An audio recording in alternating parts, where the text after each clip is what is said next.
अहम ख़बर है अवासा शेयर कंदासी लाड़काणे ज़िले में बदअमनी जो राज बरकरार है। मुंहिंजो दड़ो भरिसां पेट्रोल पंप तां 30 लाख रुपया फुर कया विया आहिनि।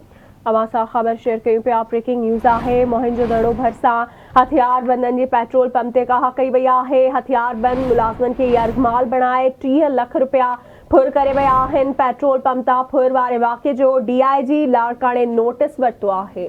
अवासा ख़बर शेयर कयूं पिया। ब्रेकिंग न्यूज़ है। लाड़काणे ज़िले में बदअमनी जो राज बरकरार है।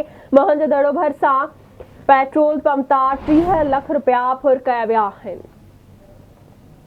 अहम ख़बर है एक भेरो ॿीहर अवासा शेयर कंदासी लाड़काणे ज़िले में बदअमनी जो राज बरकरार है।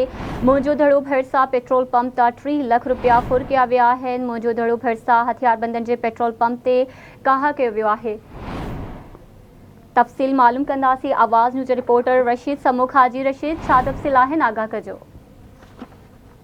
जी बिल्कुल, लाड़काणे ज़िले में बदअमनीअ ते जेको आहे उहो ज़ाब्तो न अची सघियो आहे ऐं मुंहिंजो दड़ो भरिसां सोहू फ्रेंड्स पेट्रोल पंप आहे, उन ते 8 हथियारबंदनि काह करे हथियारबंदनि ने मुलाज़िमनि खे यरगुमाल बणाए 30 लाख रुपया रोक रक़म फुर करे फरार थी विया आहिनि ऐं उते जाइ वाक़िया ते जेको आहे पुलिस पहुची करे पेट्रोल पंप जे मुलाज़िमनि खां तफ़सील वरिता आहिनि ऐं वधीक जेको आहे पेट्रोल पंप जो मालिक आहे उनजो चवणु आहे त जेके 8 हथियारबंदनि मुंहिंजे पेट्रोल पंप ते चढ़ाई करे मुंहिंजे मुलाज़िमनि खे यरगुमाल बणाए 30 लाख रुपया रोक रक़म फुर करे फरार थी आहिनि ऐं पेट्रोल पंप ते 30 लाख रक़म फुर थियण जो जेको आहे अहिड़ो DIG लाड़काणो नोटिस पिणु वरितो आहे, पर जेके जवाबदार आहिनि पुलिस हिन वक़्त ताईं जेके आहे उहे गिरफ़्तार न करे सघी आहे।